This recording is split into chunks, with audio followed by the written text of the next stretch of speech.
আজকে আবার ক্লাস 10-এর কোষে দেখি 2-এর যে বাকি অঙ্কগুলো আছে সেই অঙ্কগুলো শিখব। তো এর আগের ভিডিওতে আমরা 10-11 নম্বর পর্যন্ত অঙ্ক করেছিলাম। আজকে আমরা 12 নম্বর অঙ্ক থেকে অঙ্কের সমাধান করব আর কি। তো 10 নম্বর অঙ্ক কী বলেছে, যদি মাসিক 10% সরল সুদে 800 টাকা ব্যাংকে জমা দিয়ে সুদে আসলে 1200 টাকা ফেরত পায়, তবে ওই টাকা কত সময়ের জন্য ব্যাংকে জমা ছিল হিসাব করতে বলেছে। মানে ক বছরের জন্য তুমি টাকাটা রেখেছিলে সেটা বের করতে হবে। এই অঙ্কগুলো করার জন্য যে নিয়ম শিখিয়েছিলাম সেই নিয়মটা আমাদের লিখে নিতে হবে। কি মনে করি আসল ব্র্যাকেটে পি সমান সমান 800 টাকা। একইভাবে সুদের হার ব্র্যাকেটে আর সমান সমান 10%।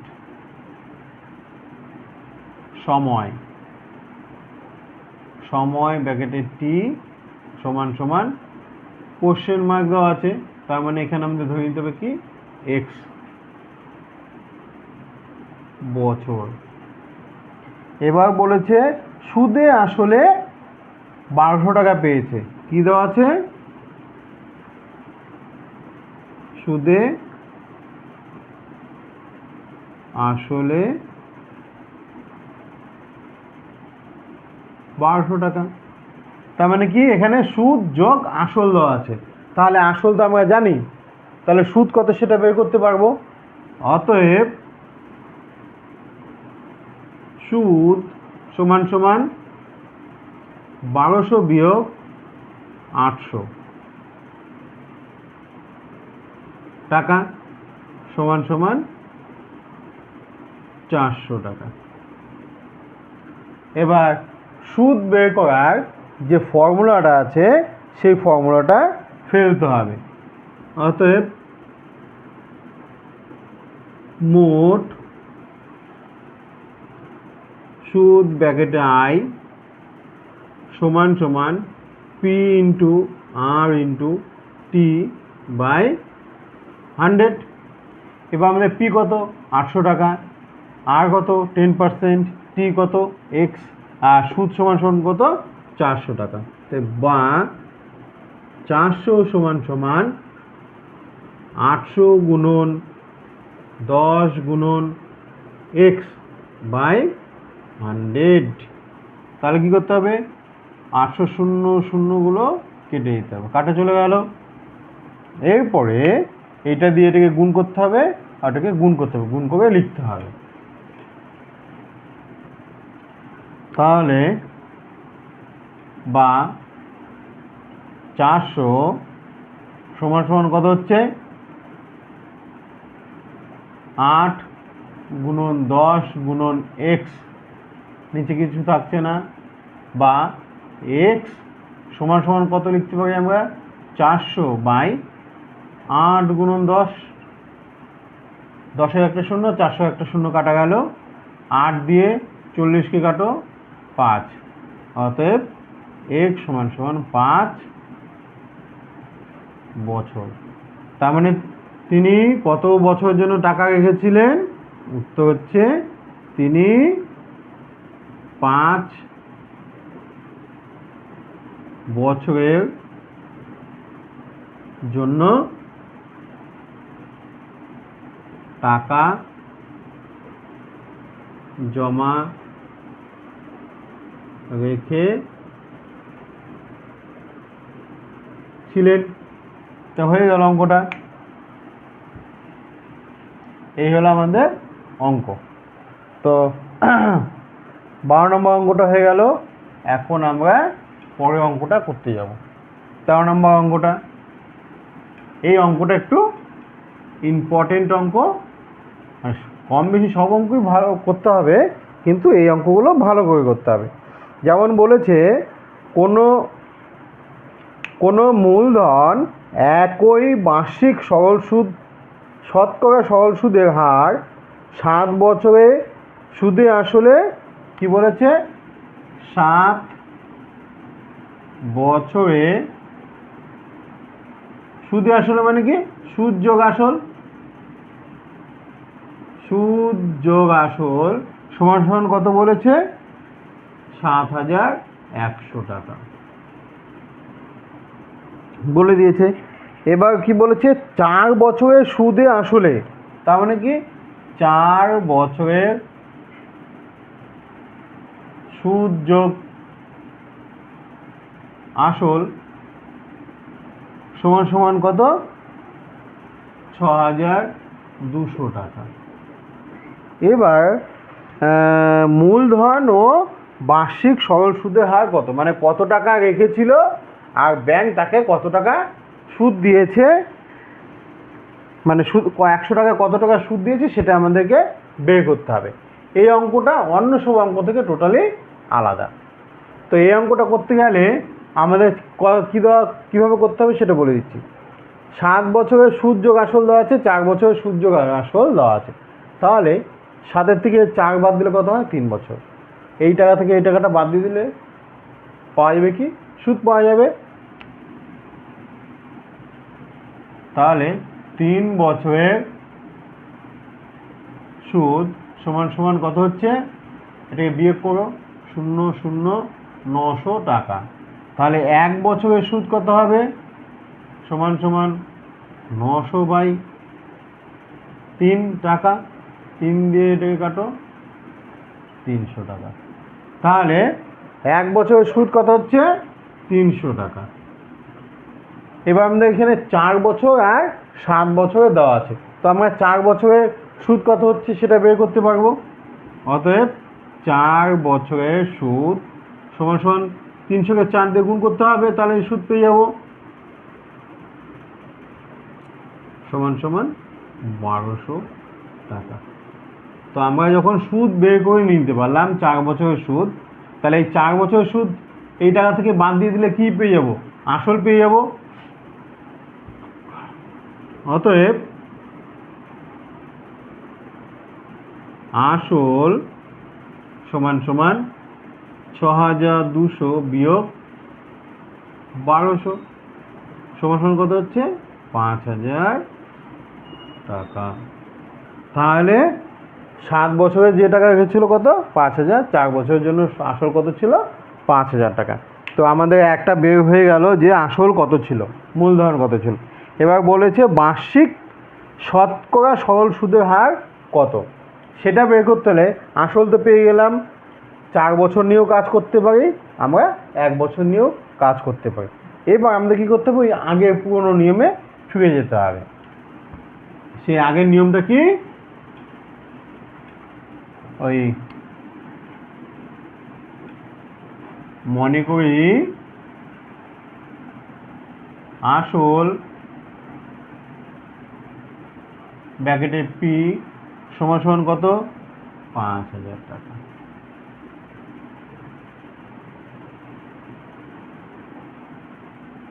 সুদের হার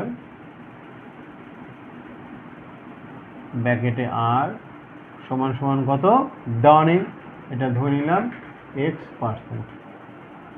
সময় আমরা এখানে 1 বছরও করতে পারি, আবার 4 বছর করতে পারি, তো আমরা 1 বছর করে নিচ্ছি, তাহলে আমাদের সুবিধা হবে আরো। এবার মোট সুদ বের করতে হবে। মোট সুদ 1 বছরের সুদ কত 300 টাকা। অতএব সুদ ব্র্যাকেটে আই সমান সমান কত 300 টাকা, এটা দেওয়া আছে। এবার মোট সুদ বের করার ফর্মুলা কি আছে, মোট সুদ আই সমান সমান লিখতে পারি কি P into R into T by 100। তাহলে মোট সুদের পরিমাণ আমাদের কত 300। সমান সমান পি কত 5000 আর এক্স 1/100 0,0,0,0 বা 300 সমান সমান 50 গুণন এক্স বা এক্স সমান সমান 300/50 0,0,5,6,30 অতএব এক্স সমান সমান কত 6%। অতএব সুদের হার সমান সমান 6%। তার মানে উনি 5,000 টাকা ব্যাংকে জমা রেখেছিলেন, তার পরিবর্তে ব্যাংক তাকে 6% সরল সুদে টাকা ধার দিয়েছিলেন। তো হয়ে গেল আমাদের 13 নম্বর অঙ্কটা। এরপরে আমরা 14 নম্বর অঙ্কটা করব।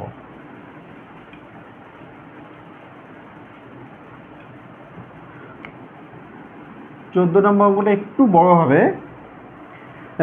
বলছে একই সময়ে অমল রায় ব্যাংকে ও পশুপতি ঘোষ পোস্ট অফিসে, মানে একটা ব্যাংক আছে একটা পোস্ট অফিস আছে, 2,000 টাকা জমা রাখেন। 3 বছর পর সুদসহ তিনি 2,360 টাকা ও 2,480 টাকা ফেরত পান। ব্যাংক ও পোস্ট অফিসে বার্ষিক সরল সুদের অনুপাত কত সেটা বের করতে বলেছে। টাকা দেওয়া আছে, সময় দেওয়া আছে, সরল সুদ বের করতে হবে। দুটো ক্ষেত্রেই সরল সুদ বের করতে হবে। বের করে তাদের অনুপাত বের করতে হবে। তাহলে একই এখানে লিখে নিতে হবে ব্যাংকের ক্ষেত্রে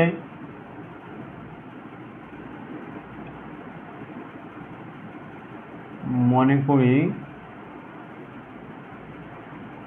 আসল ব্র্যাকেটে পি সমান সমান 2,000 টাকা।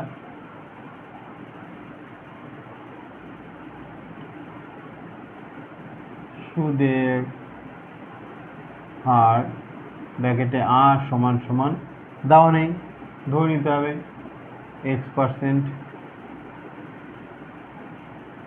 সময় ব্র্যাকেটে টি সমান সমান কত 3 বছর।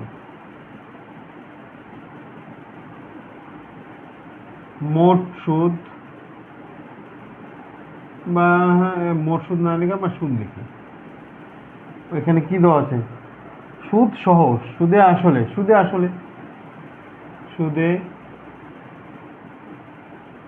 আসলে টাকার পরিমাণ 2,360 টাকা। তাহলে সুদ কত? সুদ সমান সমান 2,360 বিয়োগ 2,000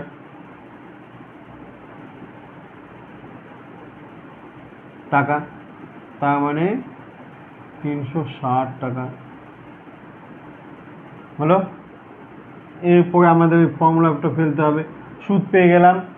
মোট সুদের ফর্মুলা কি PRT/100, তার সাথে এটাকে বসিয়ে ক্যালকুলেশন করে আমাদের কি করতে হবে এই এক্স এর মানটা বের করতে হবে। তো ফর্মুলাটা হচ্ছে মোট সুদ সমান সমান P × R × T/100।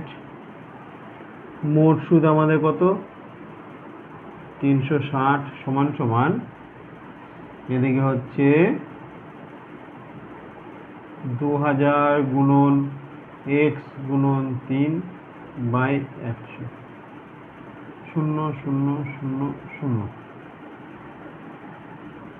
আমি এখানে একবারে লিখে দিচ্ছি x সমান সমান 360 এই সংখ্যাগুলো নিচে চলে আসবে 20 × 3, 0 কাটা 3 দিয়ে 12 36কে কাটলে হয় 12, 12কে 2 দিয়ে কাটলে হয় 6।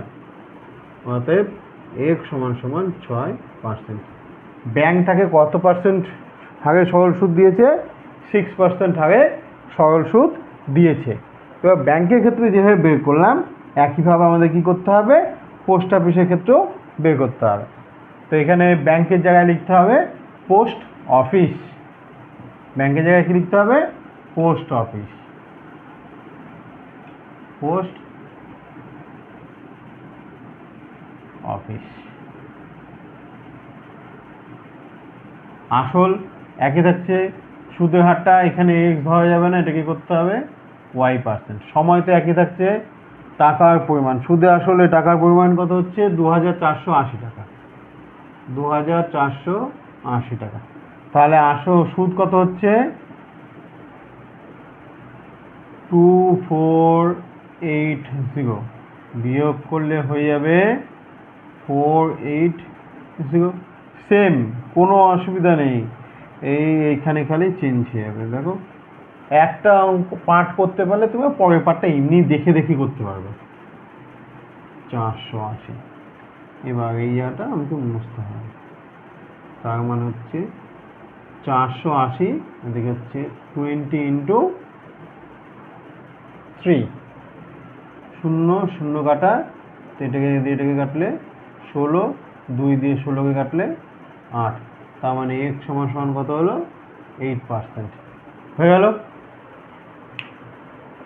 আমি মুছে করলাম, কোনো রকম আশা করি বুঝতে অসুবিধা হলো না। পোস্ট অফিসেও কি 2000 টাকা রেখেছিল, সুদের হার কত বলে দেওয়া ছিল না, তো সুদের হার ধরে নিলাম y%, সময় কত ছিল 3 বছর, 3 বছর হয়ে গেছি, সুদে আসলে টাকার পরিমাণ কত 2480 টাকা। তাহলে এটা থেকে 2000 বাদ দিলে আমরা সুদটা পেয়ে যাব, সেই সুদটা বের করে নিলাম।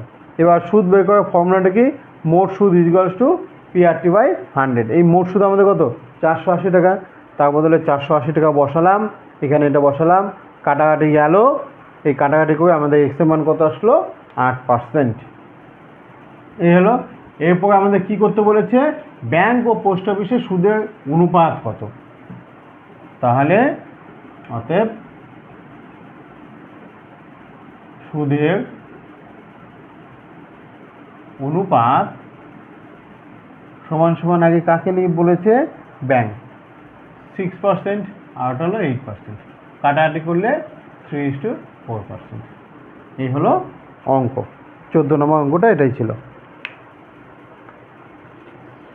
সব অঙ্ক তো করে দেওয়া সম্ভব হবে না, তাহলে ভিডিওগুলো অনেক বড় হয়ে যাবে, তোমাদের আবার দেখতেও ভালো লাগবে না বা একঘেয়েমি চলে আসবে।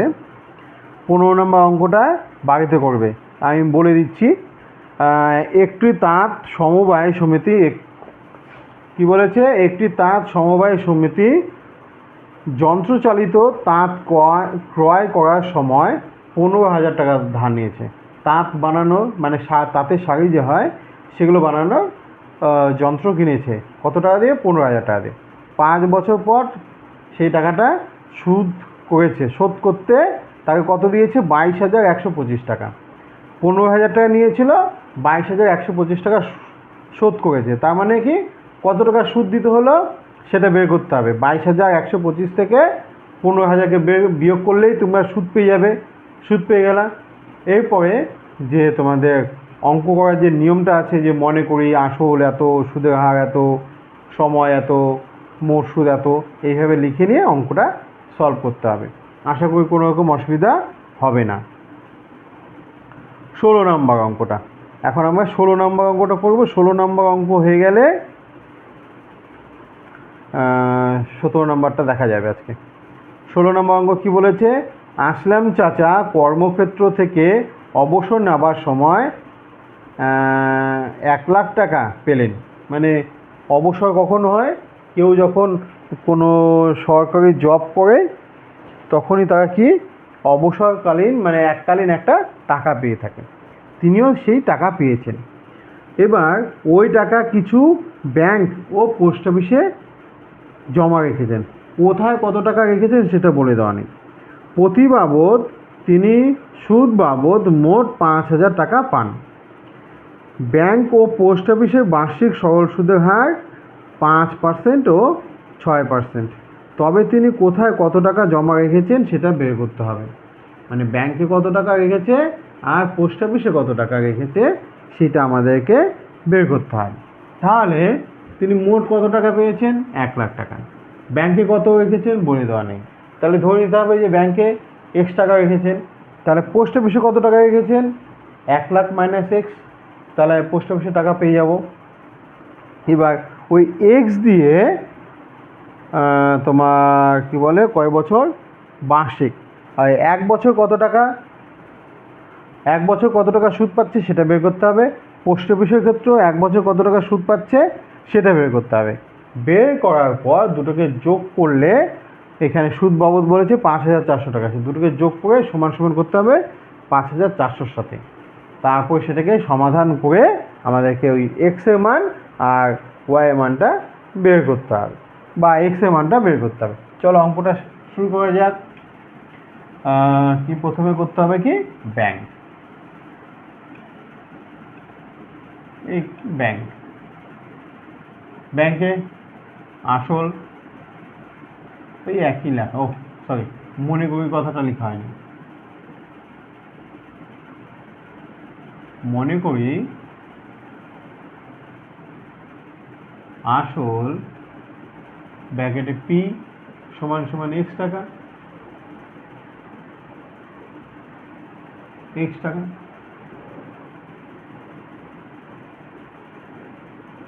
সুদের আর ব্র্যাকেটে আর সমান সমান কত বলেছে 5%, সময় ব্র্যাকেটে টি 1 বছর। তাহলে মোট সুদ, মোট সুদ ব্র্যাকেটে আই, আমরা হ্যাঁ I1 দিতে পারি বা I1ই দিই, I1 সমান সমান এটাকে আমরা P1 ব্যাংক তো থাক, আর সুদটাকেই লিখছি আমরা, এইভাবে লিখলেও চলবে না লিখলেও চলবে। I1 সমান সমান P into R into T by 100, তো P এর মান কত এক্স, আর এর মান 5 আর এটা 1 বাই 100, 5 দিয়ে 100 দিয়ে কাটো 20, এটাকে আমরা নাও কাটতে পারতাম, এক্স বাই 20 টাকা। একইভাবে আমাকে কি করতে হবে পোস্ট অফিসেরটাও বের করতে হবে। তো এবার ব্যাংকের জায়গায় আমরা কি লিখবো পোস্ট অফিস,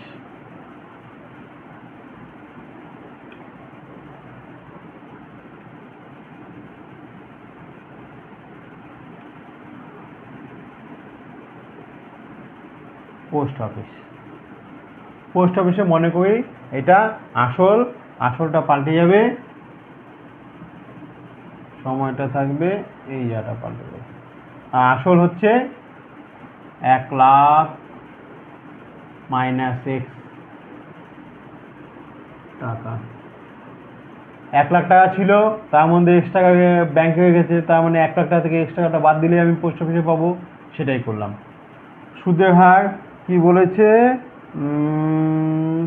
6%, তাহলে আবার ওই মোট সুদ বের করতে হবে, এখানে I2 করে দাও, তাহলে কি হচ্ছে 1 5 0 x ইন্টু 6 ইন্টু 1 বাই 100, এটা হলো। এখানে কাটাকাটি করতেও পারি নাও করতে পারি। এরপরে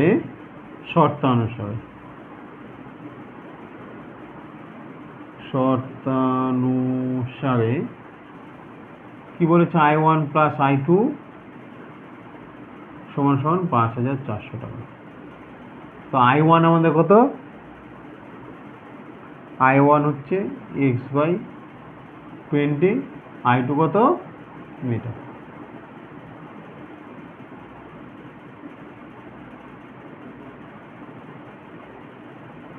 সামনে 6 লিখে দিচ্ছি বাই 100 সমান সমান 5,400 টাকা। এবার আমাদের এটাকে লসাগু করতে হবে, লসাগু করে গুণ করলেও হবে, বা লসাগু করে দাও 100 20কে 5 দিয়ে গুণ করলে 100 হয়, তার মানে এখানে হবে 5x প্লাস 100 মিলে গেল। এবার 6 দিয়ে এটাকে গুণ করে দাও, 6 লাখ হয়ে যাবে, এখানে 6x সমান সমান 5400, বা সেটাকে থেকে এটা বিয়োগ করলে কত হবে, আগে 6 লাখ লিখে নাও, বিয়োগ x সমান সমান 5400, আর এখানে 4টা শূন্য। 100 দিয়ে এটাকে গুণ করলে কি হবে, দুটো শূন্য আছে, আগে দুটো শূন্য বসে যাবে, বসে গেল, বা x মাইনাস আছে 5 4 1 2 4 বিয়োগ 6 5, বিয়োগ করলে কত হয়, এটা একটু মুছতে হবে,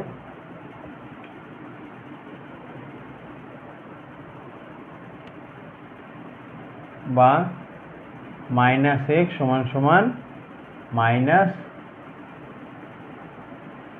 60,000, মাইনাস মাইনাস আউট, অতএব x সমান সমান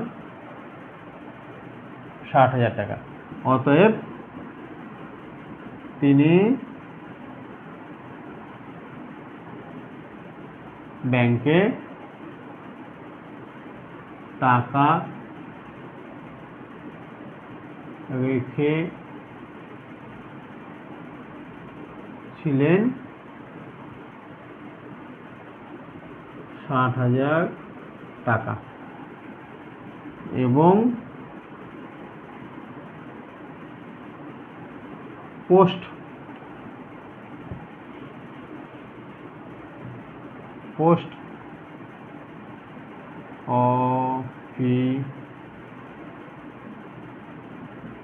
অফিসে টাকা রেখেছিলেন 1,555 বিয়োগ 60,000 সমান সমান 40,000 টাকা। এই হলো অঙ্ক। তো 16 নম্বর অঙ্কটা হয়ে গেল। এর পরের ভিডিওতে আমরা এই চ্যাপ্টারটা শেষ করে দেওয়ার চেষ্টা করব। 1 2 3 4টা, এখানে 4টা অঙ্কই ভালো প্রয়োজনীয় অঙ্ক, 4টা অঙ্ক ভালো করে করতে হবে। একই ভিডিওতে যদি আমরা সবগুলো অঙ্ক করতে যাই তাহলে কি মাথা ঘুরে যেতে পারে। তো আমরা পরের ভিডিওতে এই চ্যাপ্টারটা শেষ করে দেওয়ার চেষ্টা করব। আর সবাইকে বলছি, আমার চ্যানেলটাকে অবশ্যই সাবস্ক্রাইব করে নাও, তাহলে আমি খুব উপকৃত হব। টাটা।